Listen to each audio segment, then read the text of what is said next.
Hello दोस्तों, आपका फिर से स्वागत है आपके अपने YouTube चैनल TSA पर। इस वीडियो में हम लोग ग्लोबल वार्मिंग की समस्या पर जैसा कि आप जानते हैं, ग्लोबल वार्मिंग एक गंभीर समस्या है, लेकिन तब भी इसे कोई सीरियसली नहीं लेता।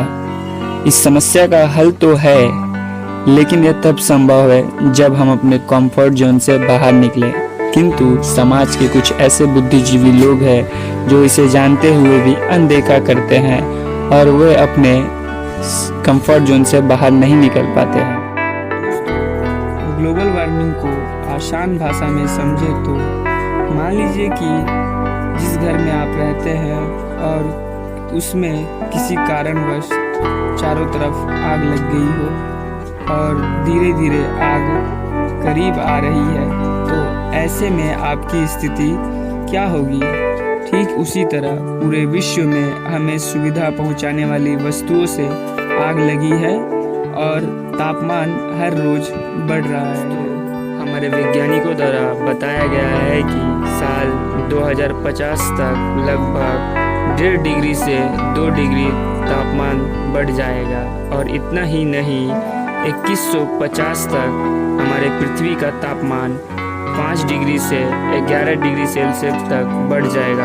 और जैसे ही तापमान बढ़ जाएगा, हमारे इकोसिस्टम में कई चेंजेस आएंगे और इसके साथ ही मरीन इकोसिस्टम में भी कई चेंजेस आएंगे।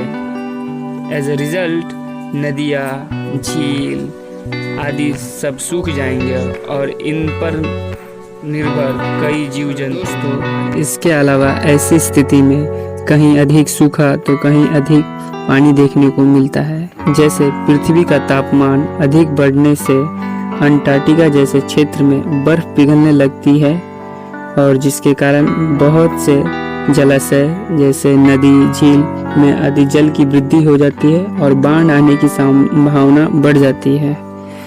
इसके साथ साथ उपजाऊ भूमि भी नष्ट हो जाती है। देखा जाए तो नेचर ने हमें बहुत सी चीज़ें प्रदान की है जिसके अभाव में जीवन की कल्पना नहीं की जा सकती है, जैसे जल, वायु, सनलाइट, पेड़ पौधे आदि।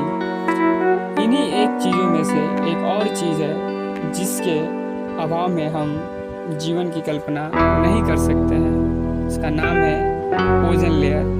यह हमारे जीवन को पृथ्वी पर सुरक्षित हो। जैसा कि हम सभी जानते हैं एंड आई एम श्योर आपने भी कहीं ना कहीं किताबों में पढ़ा होगा कि स्ट्रेटोस्फेयर के मध्य ओजोन लेयर होता है, जो सूर्य से निकलने वाली अल्ट्रा वायलेट रे यानी पराबैंगनी किरणें को ओजोन गैस सोख लेता है और इसे धरातल पर नहीं पहुंचने देता है। सो दोस्तों, अगर ओजोन लेयर नहीं होता तो यूवी किरणें डायरेक्ट हमारे पृथ्वी पर आ जाती और इसका प्रभाव हमारे मानव जीवन पर दिखाई देता। इस यूवी रे के कारण इंसानों में बहुत से बीमारियां देखने को मिलती है, जैसे मोतियाबिंद, चर्म रोग आदि बीमारियां देखने को मिलता है। जैसे चूहे, बिल्ली, इनमें भी यह इन्फेक्शन देखने को मिलता है। चिंता का विषय यह है कि ओजोन लेयर का बहुत ही तेज़ी से नुकसान हो रहा है। इसकी साइज़ में इतनी कमी आई है कि अब यह मात्र 3 mm रह गया है। दोस्तों, यह सब बातें हमें डराते ज़रूर है, किंतु इसके जिम्मेदार भी हम हैं। वास्तव में हमें लग्जरियस लाइफ देने वाली भौतिक वस्तुओं के कारण ही आज ओजोन लेयर की यह स्थिति है। ओजोन लेयर के क्षति होने में कुछ गैसों का योगदान है, जैसे CO2, CFC, H2O, CH4। इन सब में ओजोन लेयर को सबसे अधिक नुकसान CFC गैस से होता है। यह हमारे फ्रिज, AC और बर्फ़ बनाने वाली फैक्ट्रियों से निकलता है। इसमें पाए जाने वाले क्लोरीन गैस के एक अणु ओजोन लेयर के 1 लाख अणुओं को नष्ट कर देता है। ओजोन लेयर को नष्ट करने में CFC की इसके अलावा हमारी पृथ्वी का तापमान को इंक्रीज़ करने में CO2 गैस का भी ये काफ़ी योगदान है। पृथ्वी का तापमान बढ़ाने में CO2 की भूमिका लगभग 44% है। इसलिए दोस्तों, हमें ओजोन लेयर और पृथ्वी का तापमान, इन दोनों को रोकने के लिए हमें अपने कंफर्ट जोन से बाहर आना होगा। हमें AC, फ्रिज, रेफ्रिजरेटर का उपयोग आवश्यकता अनुसार करना होगा और मोटर व्हीकल्स का इस्तेमाल कम करना होगा।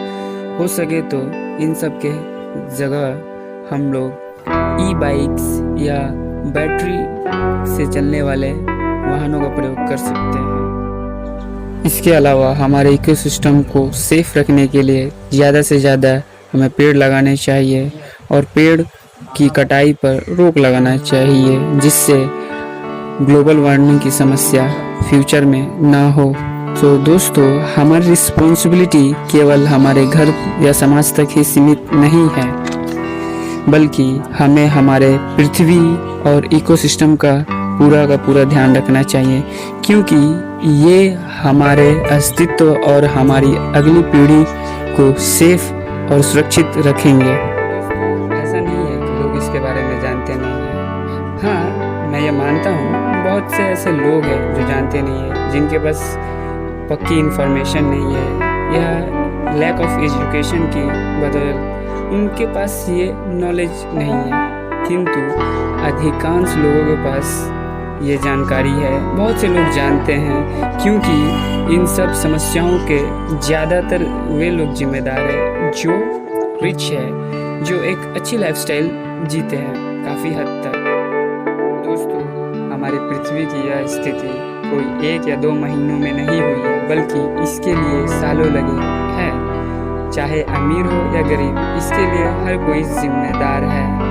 और दोस्तों, ज़्यादातर लोगों की मेंटेलिटी यही है कि वो सोचते हैं कि सिर्फ मेरे अकेले एक को फ्रिज यूज़ करने या AC यूज़ करने या गाड़ी मोटर व्हीकल का यूज़ करने से क्या हो जाएगा, क्या ही फ़र्क पड़ेगा। लेकिन सब कोई एक एक करते करते करते इस ग्लोबल वार्मिंग की समस्या में बहुत बड़ा कंट्रीब्यूशन दे देते हैं और स्थिति बद से बदतर होती जा रही है दिन पर दिन, जैसा कि हम देख सकते हैं। दोस्तों, ज़्यादातर लोग वो केवल खुद के लिए जीते और मरते हैं। उन्हें खुद से ही मतलब रहता है, मतलब वो लोग अपने ही फैमिली परिवार की देखभाल करते हैं। कभी कुछ ऐसा काम नहीं करते हैं जिससे कि मानवता का विकास हो, या कुछ ऐसा नहीं करते हैं जिससे नेचर को फ़ायदा हो। हम लोग खुद के लिए ही सब कुछ करते हैं और नेचर को नुकसान पहुंचाते रहते हैं हमेशा। और जब तक अपने आप पर या अपने परिवार पर यह मुसीबत नहीं आ जाती ना, तब तक हम लोग इस बात को सीरियसली नहीं लेते हैं। लेकिन दोस्तों, मेरी मानो तो हमारी दशा उस मूर्ख आदमी की तरह है जो जिस डाल पर बैठ रहा होता है उसी को काटता है और बहुत खुश होता है, लेकिन अंत में वह कब नदी में गिर जाता है उसे पता नहीं। ठीक उसी प्रकार हम लोग अगर ऐसे ही नेचर को इग्नोर करते रहे तो हम लोग का अस्तित्व कब समाप्त हो जाएगा हमें पता भी नहीं चलेगा। इसलिए दोस्तों, अंत में मैं यही कहूँगा कि आप बस नेचर से जुड़े रहिए, नेचर के साथ रहिए और उसका देखभाल करिए। यह हमें बहुत कुछ देगा और यह हमारे लिए बहुत उपयोगी भी है। बस आज के लिए इतना ही दोस्तों, आपसे फिर मुलाकात होगी एक ऐसे ही नॉलेजेबल टॉपिक के साथ। अगर आपको यह वीडियो पसंद आया तो इस वीडियो को like and subscribe in to 100 कर दीजिए और अपना ख्याल रखिए। तब तक के लिए बाय।